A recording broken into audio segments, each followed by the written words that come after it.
할렐루야. 우리 명절 잘 보내셨습니까?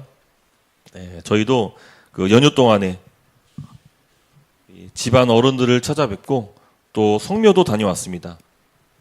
우리 추석 한가위는 예로부터 조상들께 감사를 드리고 또 가족들이 한 자리에 모여서 함께 정을 나누는 그런 소중한 시간입니다. 우리에게 설과 추석 등 명절이 있듯이 유대인들도 매년 절기를 기념하며 지킵니다. 오늘 설교 주제는 바로 유대 절기 중 하나인 무교절에 관한 것입니다. 무교절을 통해 우리 구원의 풍성한 의미를 발견하고 또 구원받은 자로서 합당하게 살 것을 결단할 수 있는 그런 시간 되기를 간절히 소망합니다. 출애굽기 13장 2절 말씀을 보면은 사람 짐승 이 막론하고 모든 장자는 다 내 것이다 라고 말씀하셨습니다. 모든 장자는 다 하나님의 것이라면 그렇다면 둘째, 셋째는 하나님 소유가 아닌 것입니까? 저는 장자니까 하나님의 소유고 그러면 저희 아내는 둘째니까 하나님의 소유가 아닌 것입니까? 하나님께서 장자는 다 내 것이다 라고 말씀하신 배경에는 애굽에 내린 10가지 재앙 그 배경이 있습니다. 강계이파수, 도구왕 캄장. 저는 어릴 때 신학교를 다닐 때 이렇게 10가지 재앙을 이렇게 암기를 했던 기억이 나는데 바로 10번째 재앙, 모든 장자의 죽음, 바로 초태생의 죽음을 가리킵니다. 그 죽음, 그 10번째 죽음으로 말미암아 하나님께서 이스라엘 백성들을 구원하셨습니다. 6월절 밤 하나님은 죽음의 사자를 애굽에게 보냈고 또 모든 장자의 생명을 거두하셨습니다. 하지만 오직 어린 양의 피를 문에 바른 그 집은 구원을 받았고 그 모든 집의 장자들은 살 수 있었습니다. 죽음의 사자가 어린 양을 보고 어린 양의 피를 보고 그 집을 넘어가기 때문에 이날을 가리켜서 유월절이라고 부릅니다. 그렇습니다. 이스라엘 장자는 바로 어린 양의 대속으로 구원을 받고 대속을 받았습니다. 원래는 장자가 죽어야 했습니다. 하지만 누가 대신 죽었습니까? 네, 바로 어린 양이 대신 죽었습니다. 그래서 이 유월절 어린 양은 예수 그리스도의 대속적인 죽음을 그 모형으로 하고 있습니다. 그래서 이 사도 요한도 예수님을 가리켜 말하기를 유월절 어린 양으로 소개했는데 요한복음 1장 29절 말씀입니다. 이튿날 요한이 예수께서 자기에게 나아오심을 보고 이르되 보라 세상 죄를 지고 가는 하나님의 어린 양이로다. 하나님은 어린 양이신 예수님의 생명값으로 우리를 속량하셨습니다. 이 속량이란 대속이랑 마찬가지로 우리 구원의 아주 중요한 개념인데 속량은 바로 값을 지불하고 노예를 샀다, 노예를 해방했다 그런 뜻을 갖고 있습니다. 고대 사회에서는 노예가 있었습니다. 또 종들도 있었습니다. 그래서 이 노예나 포로들을 풀어주기 위해서 지불한 값을 속량이라고 불렀습니다. 예를 들면은 제가 목회를 하다가 생활고를 겪으면서 빚을 지게 되었고 그 빚더미가 쌓이면서 결국 노예로 팔려갔다고 그렇게 한번 가정을 해봅시다. 하루는 주인집에서 손님을 맞이하고 있는데 손님이 찾아왔는데 알고 보니까 우리 김 집사님이세요. 김 집사님. 아니 목사님 어떻게 된 일이십니까? 아니 목회하셔야지 어쩌다가 이렇게 노예가 되셨습니까? 그렇게 하고는 바로 곧장 주인에게 달려가서 저의 빚 모두 다 갚아주고 저의 모든 몸값을 다 지불하고 저를 해방시켜줬습니다. 바로 이때 지불한 값이 속량입니다. 속량. 그렇습니다. 하나님은 어린 양의 죽음으로 이스라엘 모든 장자들을 속량하셨습니다. 이스라엘 백성들을 다 해방해 주셨습니다. 하나님의 어린 양은 희생과 죽음으로 이스라엘 모든 장자를 대속했습니다. 자, 그러므로 이제 이스라엘 백성들 또 이스라엘의 장자는 누구의 소유가 되었습니까? 바로 어린 양의 주가 되신 하나님의 소유가 되었고 그들은 하나님의 백성이 되었습니다. 할렐루야. 마찬가지입니다. 우리도 유월절 어린 양이신 예수 그리스도로 말미암아 우리가 하나님의 것이 되었고 하나님의 자녀가 되었습니다. 그러므로 이제 나는 누구의 소유가 되었습니까? 네, 바로 하나님의 소유며 유월절 어린 양의 소유가 된 것입니다. 할렐루야. 자, 이렇게 우리가 유월절 하면은 바로 어린 양을 떠올릴 수 있듯이 우리가 무교절 하면은 앞으로는 단번에 즉각 떠올려야 될 것이 있는데 바로 무교절입니다. 무교절. 저를 한번 따라해 볼까요? 유월절 어린 양, 무교절 무교병. 따라하고 계십니까? 다시. 유월절 어린 양, 무교절 무교병. 유월절은 유대력으로 1월 14일 저녁부터 24시간입니다. 그러니까 하루가 유월절입니다. 반면에 무교절은 유대력으로 1월 15일 저녁부터 일주일 동안 바로 무교절입니다. 그러니까 유월절이 끝나자마자 바로 뭐가 시작됩니까? 무교절이 시작되는 겁니다. 그래서 이 유월절과 무교절은 한 절기로 보기도 합니다. 여기서 이 무교절의 뜻은 바로 누룩이 없는 절기라는 그런 뜻입니다. 유대인은 무교절이 되면은 일주일 동안 누룩이 들어가지 않는 무교병을 먹습니다. 무교병이란 밀가루 반죽에 누룩을 넣지 않고 구운 유대식 빵입니다. 제가 사진을 준비했는데 한번 사진을 보여주시겠어요? 이렇게 생긴 게 바로 무교병입니다. 무교병. 밀가루에 누룩을 넣고 반죽을 하고 구우면은 이게 살짝 부풀어 가지고 부드러워지고 또 식감도 또 맛도 좋아집니다. 하지만 이 밀가루 반죽에다 누룩을 넣지 않으면은 이처럼 이렇게 딱딱한 퍽퍽한 비스킷과 같은 그런 빵이 구워집니다. 유대인은 무교절이 되면은 일주일 동안 이렇게 퍽퍽하면서도 맛이 없는 무교병을 먹어야 되고 또 무교병과 함께 쓴 나물도 먹어야 합니다. 무교절은 우리 명절 설이나 추석처럼 기쁜 날입니다. 또 우리가 일제 강점기에서 해방됐듯이 애굽에서 탈출한 그런 광복절과 같은 그런 날입니다. 그런데 이렇게 기쁘고 즐거운 명절날, 광복절날 왜 유대인들은 무교병을 먹어야 하는 것입니까? 자, 우리는 이 무교병이 의미하는 것에 대해서 세 가지 정도를 함께 살펴보기로 합니다. 첫 번째인데요. 무교병은 바로 구원과 해방의 날인 동시에 이 무교절은 구원과 해방의 날인 동시에 그리고 고난의 날이기 때문입니다. 그래서 맛없는 음식을 먹어야 하는 것이에요. 신명기 16장 3절 말씀 보면은 무교병을 가리켜서 고난의 떡이라고 그렇게 부릅니다. 무교병, 곧 고난의 떡을 그것과 함께 먹으라. 고난의 떡인 것이죠. 여러분 잘 생각해 보십시오. 유월절과 무교절은 이스라엘 백성들의 입장에서는 구원받은 날이고 또 해방한 날입니다. 하지만 반면 양의 입장에서는 어떻습니까?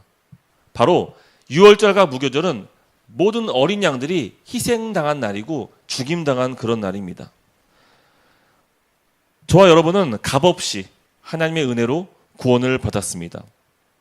하지만 반대 입장에서 우리를 구원하기 위해서 예수님은 이 땅에 오셔서 고난받으셔야 했고 또 죽임당하셔야 했던 것입니다. 그래서 성도는 우리의 구원을 생각할 때마다 예수 그리스도께서 받으신 그 고난과 죽음을 반드시 기억해야 되는 것입니다. 자, 두 번째, 이 무교병은 분리 그리고 떠남을 의미합니다. 출애굽기 12장 39절 말씀을 보면은 이스라엘 백성들은 속히 서둘러서 애굽에서 빠져나왔다는 것을 알 수 있습니다. 얼마나 급하게 나왔냐면은 그 음식도 제대로 같이 나오지 못했고 또 발효되지 못한 반죽으로 무교병을 구워서 서둘러 나와야 했습니다. 여러분, 밀가루 반죽에 누룩 넣을 시간조차 없었다는 것입니다. 왜냐하면 출애굽이 결정된 이상 하나님 백성은 서둘러서 애굽을 빠져나와야 했습니다. 왜냐하면 애굽은 죄의 도시면서 동시에 어둠을 가리키는 세상이기 때문입니다. 성도는 그리스도의 대속의 은혜로 말미암아 구원을 받아서 새 사람이 되었습니다. 성도는 죄를 회개하고 즉시로 어둠에서 빛으로 나와야 하는 것입니다. 할렐루야. 자, 세 번째, 무교병은 성경 전체에서 거룩을 의미합니다.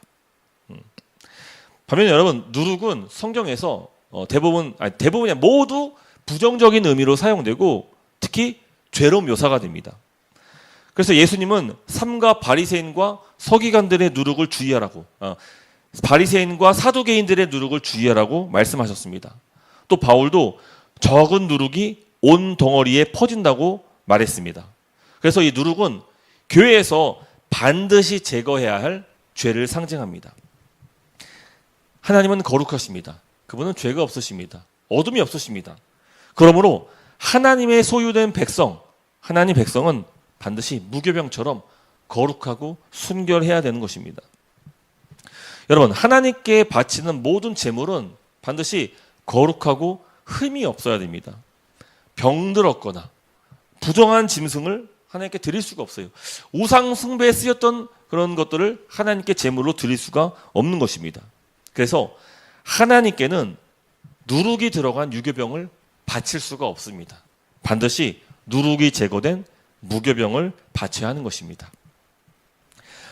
레위기 2장을 보면은 소제가 나오는데 소제는 바로 곡물로 드리는 제사입니다. 소제로 바치는 음식 중 하나가 바로 무교병입니다. 무교병. 하나님은 고운 가루와 기름을 섞어서 무교병을 만들어서 소제로 바치라고 명령을 하십니다. 또 무교병은 레위기 24장에도 등장하는데 그 성막 안에 성소 안에 들어가면은 떡상이 있습니다. 근데 그 떡상 위에는 12개의 진설병이 올려져 있습니다. 그 성막 안에 그 12개의 진설병은 하나님 백성인 이스라엘 12지파를 상징합니다. 제사장은 매주 안식일이 되면은 그 12개의 진설병을 새 것으로 교체를 합니다. 여기서 진설병 역시 마찬가지로 누룩이 제거된 무교병인 것입니다. 이처럼 하나님께 바치는 제물은 반드시 흠이 없고 순결해야 하는 것입니다. 하나님께 바치는 떡은 반드시 누룩이 제거된 무교병이어야 하는 것입니다. 여러분, 거룩하신 하나님의 소유가 된 저와 여러분들은 반드시 거룩해야 되는 것이, 우리는 하나님께 거룩한 산 제물로 드려져야 하는 것이 있죠. 유월절 어린 양으로 오신 예수 그리스도의 은혜로 대속을 받은 모든 교회는 반드시 거룩한 삶으로서 하나님께 드려져야 하는 것입니다. 할렐루야. 하나님은 무교병을 먹으면서 유월절을 기념하라고 명령하셨습니다. 출애굽기 13장 3절 말씀을 보면은 너희는 애굽 곧 종되었던 집에서 나온 그날을 기념하여 유교병을 먹지 말라 하시죠. 그날을 기념하여 유교병 대신 무교병을 먹으라고 말씀하십니다. 자, 여기서 기념하다, 이 기념하여는 히브리어로 자카르입니다. 자카르. 근데 그 뜻이 기념하다도 있지만 기억하다, 회상하다 라는 뜻을 가지고 있습니다. 그래서 이 단어가 우리에게 잘 알려진 본문에 쓰이는데 바로 10계명 제4계명 안식일을 기억하여 거룩하게 지키라 할 때 기억하여가 바로 자카르 단어입니다. 자카르. 그러니까 하나님은 애굽에서 해방된 날 유월절을 기억하여 유교병 대신에 무교병을 먹으라고, 누룩이 제거된 무교병을 먹으라고 명령하신 것입니다. 그래서 지금 4,000년이 지난 지금까지도 유대인들은 무교절이 되면은 무교병을 먹습니다. 그리고 무교절 7일 동안 무교병을 먹으면서 하나님께서 이스라엘 백성들을 구원하신 그 유월절을 기억합니다. 또 집 대청소를 하면서 집 안에 곳곳에 숨겨져 있던 모든 누룩들을 다 하나같이 제거하면서 유월절, 무교절을 지킵니다. 자, 그런데 우리가 주목할 점은 유월절도 그렇고 무교절도 이게 유대인의 절기고 이 구약 절기입니다. 그렇죠? 문제는 신약 교회는 더 이상 무교절도 유월절도 지키지 않는다는 것입니다. 네, 성도는, 교회는 유월절이 되면은 어린 양을 잡지 않습니다. 또 무교절을 지키지도 않습니다. 그런데 그거 아십니까? 오늘날 교회는 무교절을 지키지 않지만 주기적으로 무교병을 먹고 있습니다.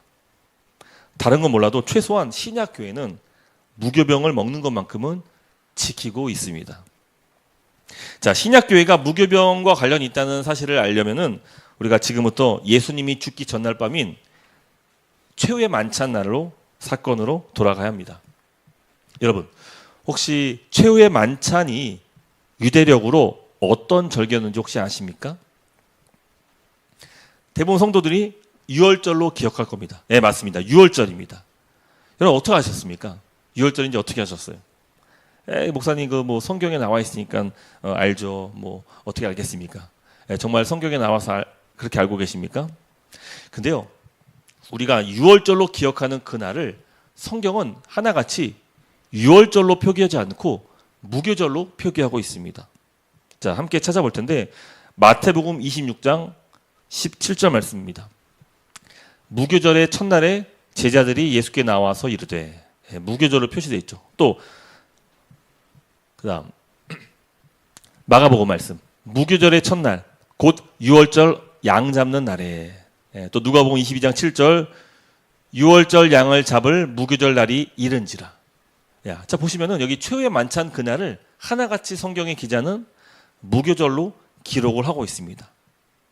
물론 신약에 와서는 유월절, 무교절 따로 구분하지 않고 하나의 통합된 절기로 그렇게 부르기도 하는데, 근데 복음서 저자가 이 날을 무교절로 기록한 이유는 따로 있습니다. 바로 무교병 때문입니다. 무교병. 예수님은 최후의 만찬 날 제자들과 함께 성찬식을 거행하셨습니다. 기억하십니까? 자, 제 기억이 맞다면은 예수님은 제자들에게 떡과 포도주를 주셨습니다. 여러분, 오늘 우리가 설교를 잘 들었다면은 예수님이 성찬식 때 제자들에게 떼어 주셨던 그 떡이 무슨 떡인지 맞출 수 있을 겁니다. 자, 무슨 떡일까요? 이 떡은 과연 무슨 떡일까요? 네, 바로 무교병입니다. 무교병. 자, 그렇다면 왜 최후의 만찬 때 예수님께서 나눠주신 떡이 무교병이냐? 첫 번째, 앞서서 복음서 기자들이 예수님의 최후의 만찬 날을 어떤 날이라고 기록하고 있습니까? 네, 하나같이 무교절이었다라고 기록하고 있는 것입니다. 무교절에는 유교병을 먹지 않습니다. 그 식탁 위에 올려져 있던 떡은 반드시 무교병이어야 했던 것입니다. 그래서 최후의 만찬 때 식탁에서 예수님은 그 떡을 떼어서 제자들에게 나눠줬는데 그 떡은 바로 무교절에 먹는 무교병인 것입니다. 자, 두 번째는 예수님께서 이 떡을 가리켜서 내 몸이다라고 말씀하셨습니다. 마가복음 14장 22절 말씀인데, 그들이 먹을 때 예수께서 떡을 가지사 축복하시고 떼어 제자들에게 주시며 이르시되 받으라, 이것은 내 몸이니라 하시고. 여러분, 예수님께서 나눠주신 그 떡이 예수님의 몸을 상징한다면 이 떡은 반드시 무슨 떡이어야 합니까? 무교병이어야 하는 것이. 왜냐하면 우리 주님은 거룩하고 순결하고 흠이 없는 분이시기 때문입니다. 절대로 예수님의 몸은 누룩이 섞여서는 안 돼요. 죄악이 섞일 수가 없는 것이죠. 불순물이 있어서는 안 되는 것입니다. 그래서 오직 누룩이 없는 무교병만 예수님의 몸으로 비유할 수 있는 것입니다. 자, 그리고 셋째입니다. 유월절 무교절은 이스라엘이 애굽에서 해방된 사건을 기념하는 절기인데, 자, 여기서 출애굽 때 유월절 어린 양과 무교병은 예수 그리스도의 대속 그리고 속량을 상징하는 역할을 합니다. 그래서 여러분, 예수님께서 최후의 만찬 때 자기 자신이 유월절 어린 양이면서 동시에 무교절의 무교병이 되신다는 사실을 제자들에게 가르쳐 주시는 것이. 여러분들은 성찬식을 하신 경험이 있으십니까?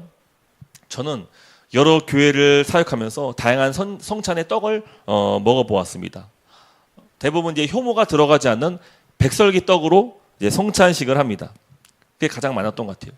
그리고 시중에서 성찬 떡으로 판매되는 아주 얄쌍한 칩을 먹어보기도 했습니다.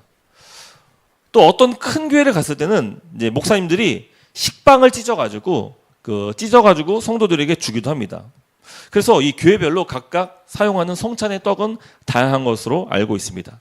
근데 제가 이번에 조사해 보니까 시중에 성찬 떡이 판매되고 있는데 그 업체 중에는 유대인들이 실제로 사용하는 그 레시피로 만든 무교병을 성찬 떡으로 판매하는 그런 업체가 있더라고요. 한번 사진 보여주시겠어요? 네, 이게 바로 그 성찬식 용으로 나온 그 판매되는 무교병입니다. 이렇게 생겼어요. 무교병. 비스켓처럼 그렇게 생겼습니다. 저도 이 설교를 준비하면서 이거 한번 꼭 맛보고 싶더라고요. 이게 무슨 맛일까? 한번쯤 맛보고 싶고, 또 나중에 우리 산예교회도 성찬을 하게 되면은 한번 여기 무교병으로 성찬하면 참 좋겠다. 그런 생각도 하게 되었습니다.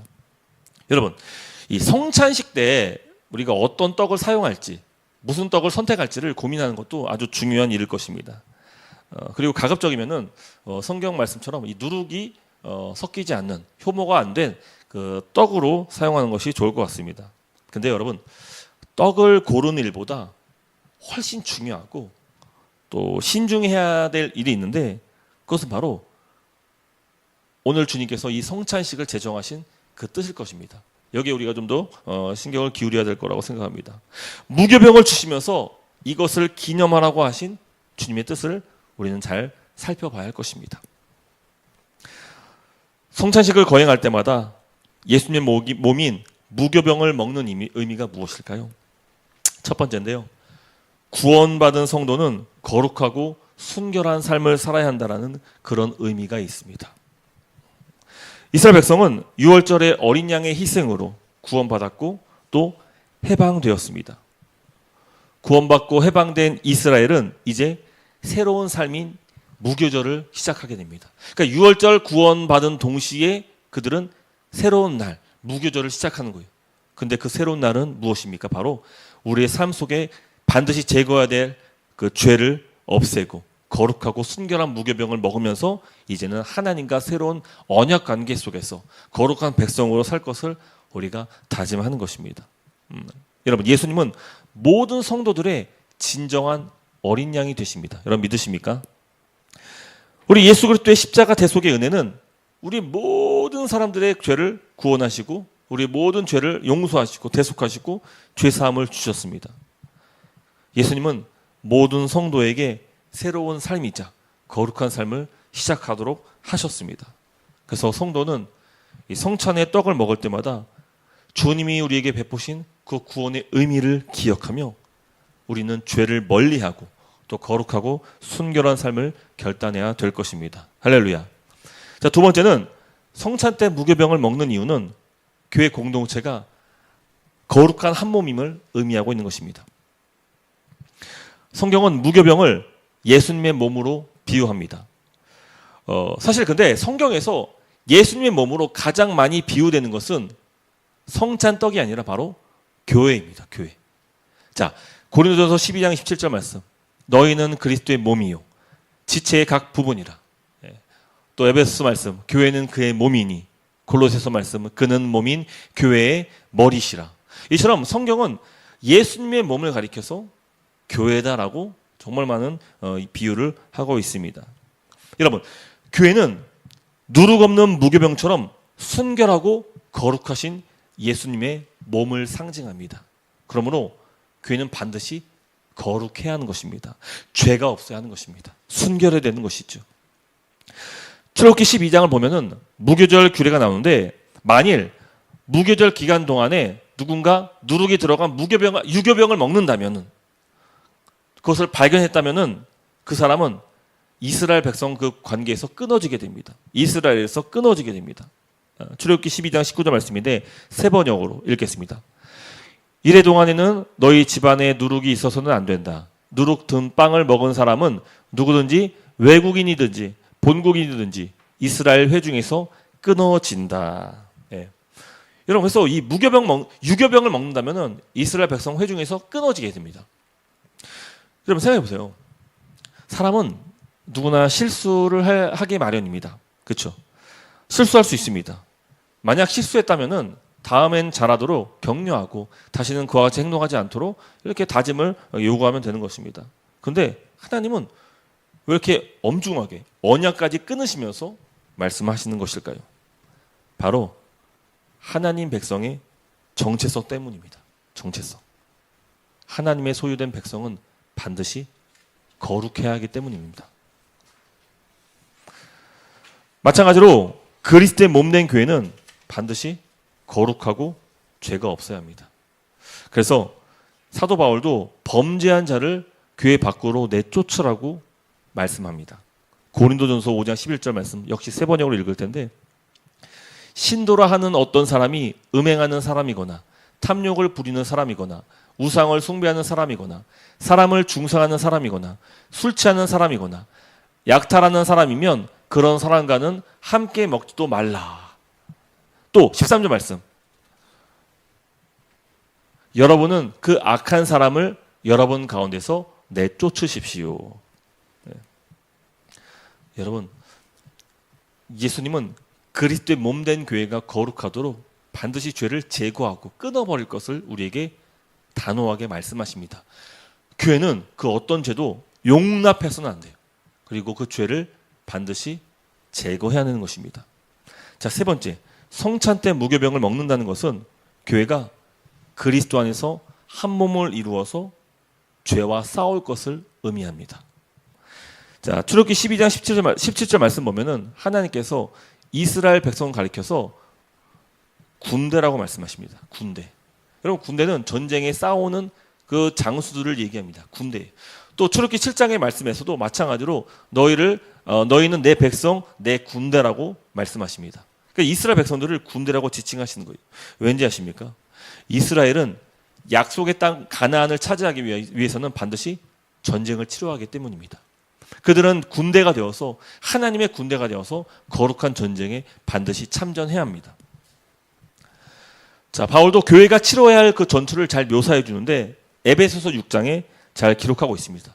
바로 교회가 전신갑주를 입고 마귀와의 전투를 싸웁니다. 여기서 온몸에 전신갑주를 무장한 자가 누군지 아십니까?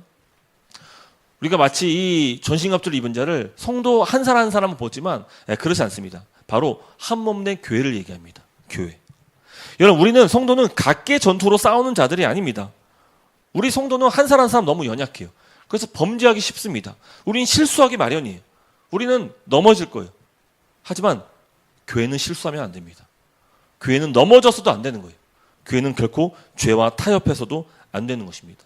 반드시 교회는 죄와 싸워야 하는 거예요. 그리고 그 싸움에서 하나님께서 이길 수 있도록 교회에게 전신갑주를 입혀주셨습니다. 교회의 머리가 되신 우리 대장 예수 그리스도는 교회가 죄와 원수 마귀와 싸울 수 있도록 전신갑주를 주셨는데, 교회는 진리의 허리띠, 의의 호심경, 평안의 복음의 신발, 믿음의 방패, 또 구원의 투구, 그리고 성령의 검, 곧 말씀의 검을 우리에게 무장토록 하셨습니다. 그래서 이 교회는 진리가 있어요.